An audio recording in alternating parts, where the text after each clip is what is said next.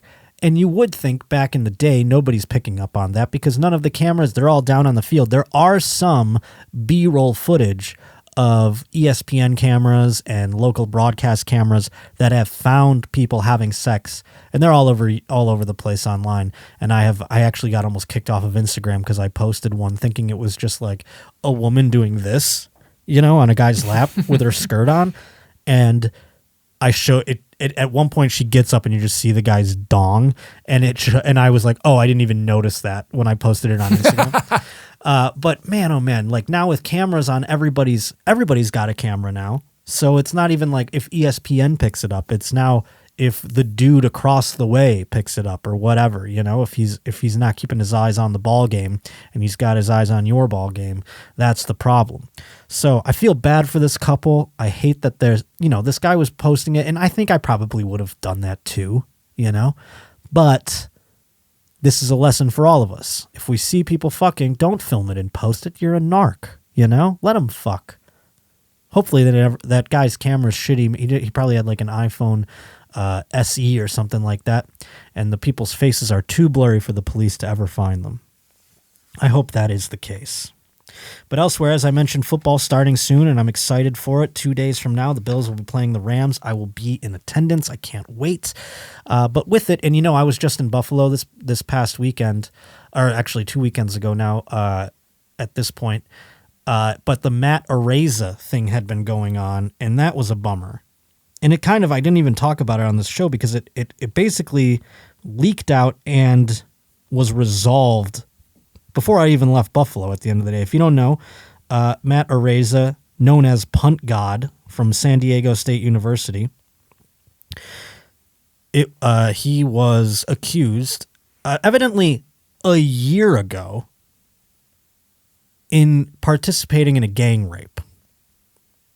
And evidently, San Diego State University claims they didn't know anything about it, but they 100% turns out did. And, people were wondering, how much did the Bills know? Because this man went through the draft. He was drafted. He was in training camp. He made the 53-man roster. And people were wondering, like, oh, well, did the Bills, according to them, knew about it. But they thought, like, they didn't say one way or another, like, how much they knew. It is hinky. It makes me wonder, like, how much did they know, and were they just hoping it goes away? Because the thing is, the charges, they would have gone past their statute of limitations had she not filed them when she did. And everyone thinks it's like convenient timing because she filed them when he made an NFL team, but she was going to do this anyway. It was like, it's before the statute of limitations came out. But boy, oh boy, the memes. And Side Dick Getty sent me this meme, and it made me laugh so hard, dude. The Bills eventually, by the way, cut this punter, but there was days there where they were like, what are they going to do? What are they going to do? We don't know. Are they going to just let this guy play? I mean, Deshaun Watson is playing for the Browns, and he has 35 sexual assault charges against him that he's settling out of court and basically, not admitting to. He still claims his innocence, but he's paying these women, and there's more than 35 of them that are accusing him. So, if anything, Matt Araiza had like 1/3 of a lady. if he's gang raping, but it still was a big enough deal. They called this guy Punt God. I mean, he was like kind of out of all the punters, he was like a celebrity punter. So some of the memes, they'd be like, "Oh, the Browns just signed Matt Araiza after the Bills released him." But Side Dick Eddie sent me this one, and it said, "When the Bills," or let me read it real quick. It says, "The Bills when it's 4th down." Come on out, you rapist! It's Vince McMahon. It's so fucking funny. I laughed in an Uber for about 20 minutes when I heard, "Come on out, you rapist!" Vince McMahon has got some wild sound bites out there from over the years, and I'm here for all of it at the end of the day. But yes, football has begun. The Bills, they signed a new punter. It's all good. We're fine. We're not like the Cleveland Browns. And by the way, the people who cannot take a joke, and I knew this when I lived there, Cleveland Browns fans.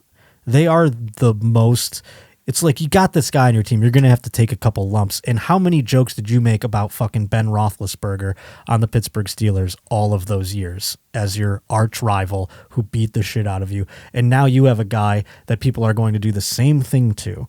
And you just got to take it on the chin and be like, yup, you got to be like that dad last week, or was it last week we showed that dad where he was like, fuck them hoes. yeah. You got to kind of just do that. You know what I mean? Maybe not to that extent, but maybe give the sign like the little kid had.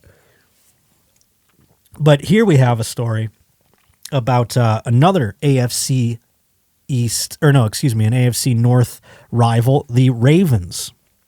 In preseason, a lot of people get hurt. It's unfortunate. Then their season is over.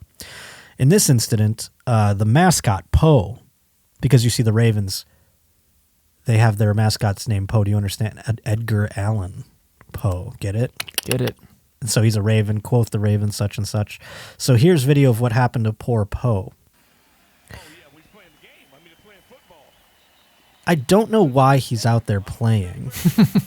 Oh, it's a mascot game with people, evidently? I think it's like high schoolers. And so he's playing with the mascots, and he got hurt there.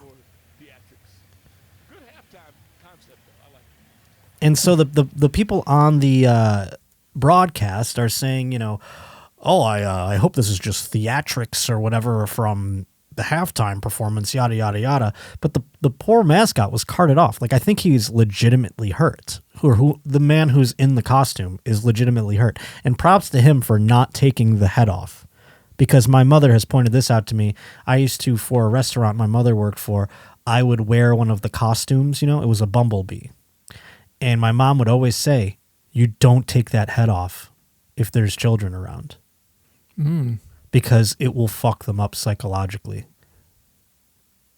She then explained to me that a kid one time saw the costume hanging up in the costume closet with the door open. And the kid freaked out because it's like, why is the bee's skin on the wall?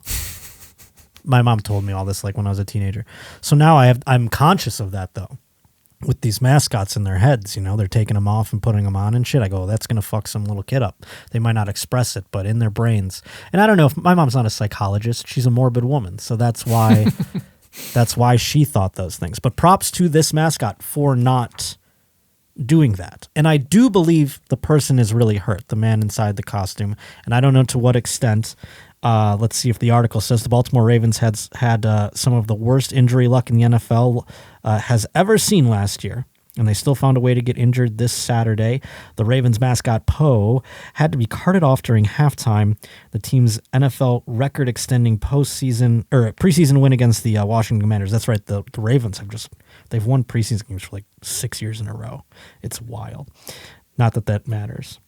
Ever the pro, Poe stayed in uniform, mask and all, as he was loaded onto a cart and carted off. The injury occurred when Poe was blitzed by his diminutive opponents, slipping and falling as he was trying to escape the pocket. Ravens quarterback Lamar Jackson, who didn't dress for the preseason game, lovingly chided the player's intensity. Fortunately, Poe, or a different human wearing the same costume, managed to return later in the game. Oh, so like the person or the mascot did come out, so someone did put the costume on and come out. They've got to back up Poe. The situation even managed to make it to the Ravens head coach John Harbaugh in his post-game injury report, as he told reporter about Poe's outlook remains unclear. No updates on that. There will be an MRI tomorrow. That's what they always say when somebody gets hurt. So there is another video though that the Ravens put out. Do you have that one too? Yep. Let me see that one. Going to be put on injured reserve for the rest of the season. He's going to be done. Unfortunately, he sustained a serious injury to his drumstick, and he will not be able to perform for the rest of the season. We're going to get right into evaluating our options and see where we go next and see if we can find somebody to replace Poe. I think this is genius to a degree, because now it's like they can introduce a second mascot. Ooh. And it's a great way to bring in another mascot, the Buffalo Bison, I know, just as an example of the minor league baseball team, they have like 3 mascots. They've got like a girl buffalo, they've got Buster Bison, they've got Chip Bison, the little bison. So you could bring in a whole Raven family at this point, There could be tons of mascots to be had, and this is a great marketing ploy by the Ravens. At the same time, there's a fucking dude who was in that costume. How hurt is the real guy? That's what I want to know. How hurt is the real guy? I want to know. I want to hear from the guy that was in there and be like, did he tear his ACL? Is he out of a job? Are they like literally looking for a new Poe that is going to replace this man as he gets injured? And they're going to have tryouts like with the costume on, or what? There's no actual updates. So then you go like, there's conspiracy people out there putting their tinfoil hat on. They go, Poe didn't even really get hurt. It's all a bunch of bullshit to like raise awareness. Oops, sorry about that. And I don't know. I don't know what to believe. I just hope that if the man in the suit is really injured, that at the end of the day, he is going to get better and he's going to get his job back, because it'd be a real fucking shame if he got replaced. He gets Wally pipped out of his fucking mascot job. That would suck. I would hate that for him. But folks, thank you so much for joining us here on the Josh Potter Show. Another Tuesday in the books. And we got so many fun guests planned for later on in the fall that I'm excited about. Ones that, once they're done shooting their specials, things like that, will be coming on the program, and I'm excited for it. Don't want to give you any teases, but Nikki also is definitely going to be coming on in the future. And, I knew I shouldn't have promoted it, because then I have to address it like I did. But nevertheless, I thank you for being here. Thank you, Rob, for being here as well. And I do hope that we see you next Tuesday on the Josh Potter Show. Do remember, if you want to see me live, September 29th, Ontario Improv, September 30th in Yuma, Arizona, at a place called The Cress. And that will be with Chase O'Donnell. So come on out, see us co-headline that bad boy. It's going to be a rip-roaring good time in Yuma, Arizona. And then October 6th, going to be at Oxnard Improv here in Southern California as well. Many more things that I will be announcing. If you want to stay abreast of things as they come, make sure you go to the Instagram at Josh_Potter, or you go over to the Twitter at J_Potter. Click the old link tree in the bio, and you'll be all set, my friend. Also, patreon.com/The Josh Potter Show, twitch.tv/Josh_Potter. I can't wait to have you join me on all of the things. And otherwise, if you just want to subscribe to this bad boy, please to be doing that. Hit subscribe, hit the bell on YouTube, hit subscribe on your iTunes or wherever you listen. Give us a 5-star review, and we will see you next Tuesday right here on The Josh Potter Show.